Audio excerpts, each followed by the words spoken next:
तो सभागृहात नव्हतो मी, मगाशी ते चर्चा चालू होती ती मंत्र्यांनी मला सांगितलं आणि तुम्ही तसे निर्देश देखील दिलेले आहेत. मला एवढंच सांगायचं आहे की सभागृहाचं कामकाज जे आहे तुमच्या अध्यक्षतेखाली चालतं.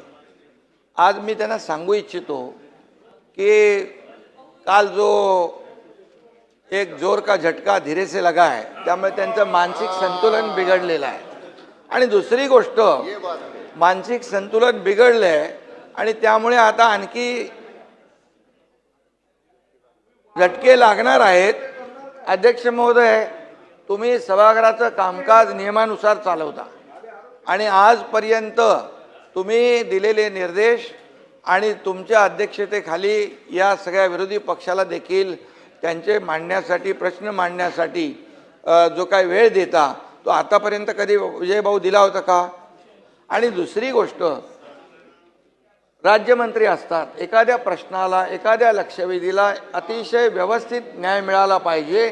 म्हणून तुम्ही हे जे काय कामाचं वाटप तुमच्या अध्यक्षतेखाली झालेलं आहे आणि ज्या ज्या वेळेस राज्यमंत्री जेव्हा प्रश्नाचं उत्तर द्यायला कधी त्याच्याकडून अधिक कमी जादा माहिती मिळते त्यावेळेस स्वतः मंत्री असतात, मी स्वतः येतो, मुख्यमंत्री स्वतः येऊन उत्तर देतात आणि त्यामुळे हे कलेक्टिव्ह आमची रिस्पॉन्सिबिलिटी आहे, जबाबदारी आहे. त्यामुळे काय आहे, आता काय झालंय, त्यांच्याकडे मुद्दे नाही आहे, ते डेस्परेट झालेले आहेत, फ्रस्ट्रेट झालेले आहेत आणि आता त्यांचं मानसिक संतुलन बिघडलेलं आहे. त्यामुळे आता ते नाही आहेत. नाही तर मी बोललो असतो, कोण होता असं तू, काय झाला असं तू, अरे वेड्या असा वाया गेला असं तू, अरे काय आहे. त्यामुळे अध्यक्ष महोदय, त्यांना जे जे काही प्रश्नांचे उत्तर पाहिजे त्यासाठी सभागृहात थांबले पाहिजेत आणि म्हणून प्रत्येक प्रश्नाचं उत्तर द्यायला सरकार समर्थ आहे. बिलकुल आम्ही समर्थ आहोत. प्रश्न मांडण्याची जबाबदारी जी आहे ती त्यांनी पार पाडली पाहिजे. नुसतं स्टंटगिरी करून येऊन इथे काहीतरी बडबड करून जायचं आणि सभागृहाचा वेळ वाया घालवायचा.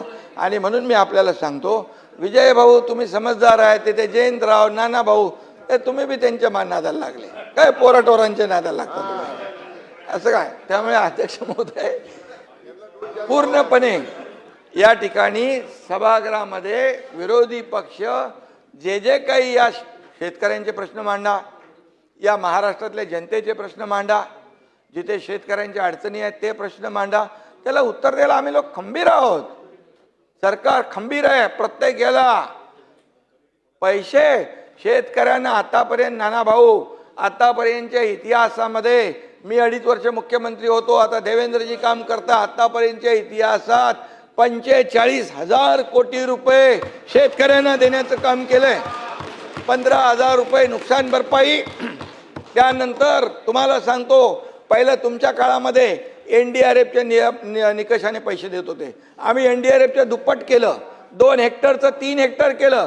सततच्या पावसाचं नुकसान मिळत नव्हतं ते दिलं. अरे बाबा, गोगलगाईनी केलेलं नुकसान पण मिळत नव्हतं तेही चालू केलं आम्ही. 6,000 रुपये प्रधानमंत्री मोदीजी देतात, 6,000 आपण चालू केले महायुती सरकारने. हे लक्षात ठेवा ना तुम्ही. आणि त्यामुळे काही पैसे नाही दिले, काहीतरी शेतकऱ्यांवर अन्याय केला, हे खोटं नाटक चालणार नाही. महाराष्ट्रातल्या जनतेने दाखवून दिलेलं आहे. जागा तुमची, तुम्हाला बोलत नाही, जागा दाखवून दिलेली आहे. आता ही एकदम अशी होत चालली आहे, अगदी इकडे आता इकडे बाहेर पडतील तिकडे. आणि त्यामुळे मी आपल्याला सांगतो, अध्यक्ष महोदयांचा निर्णय अंतिम असतो. अध्यक्ष महोदयांचा निर्णय चुकीचा, अरे तुम्हाला काय बोलायचा अधिकार आहे? अध्यक्ष महोदय, जे नियमाने हे सभागृह चालतं, हे सभागृह सार्वभौम आहे, याचं पावित्र्य राखणं आपलं काम आहे. त्यामुळे आम्ही सगळे काय, सर्व 19 ते 22 काय होतं, तुम्ही लक्षात, तुम्ही होते ना जयंतराव, 19 ते 22 काय परिस्थिती होती, उत्तर द्यायला कोण सांगायचं? अरे बाबा, सभागृहात तरी बसायची का लोक?